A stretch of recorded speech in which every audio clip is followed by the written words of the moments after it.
In Manitoba, we have some big gaps in what's covered for vaccines. And one of those gaps is the shingles vaccine. Latest numbers show that 50% of people over the age of 65 will experience the pain and burning of shingles in their lifetime. And while provinces like Ontario and Alberta have covered the cost of the vaccine, Manitobans are forced to pay out of pocket, something experts say needs to change if the province wants to better protect its residents from this completely preventable condition.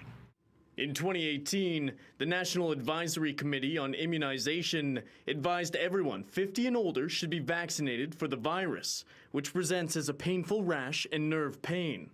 But while several provinces have covered the vaccine, Manitobans are faced with paying $150 per dose. These days, older Manitobans are having to make choices between heat or cooling and eating.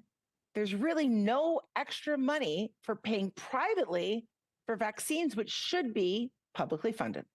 Laura Tamblin-Watts, CEO of CanAge, says while the cost of investing in a vaccination program would be high, the Manitoba government should prioritize those at the highest risk, similar to how health agencies combated the COVID-19 pandemic.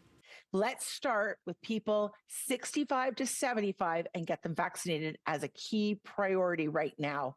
And after that, we can expand the program. One thing that I often encounter in my practice is people who do experience shingles. They often say, man, I really wish I had gone and gotten the vaccine. Tim Smith, a pharmacy practice advisor with Pharmacists of Manitoba, says even though the vaccine doesn't require a prescription, currently pharmacists are prohibited from injecting any vaccines not prescribed by a doctor. An added barrier that in this case, he believes should also be done away with. It's extra administrative work for health professionals like doctors and pharmacists, but it's also an inconvenience to the Manitobans who are seeking care. In Winnipeg, Kurt Black, City News.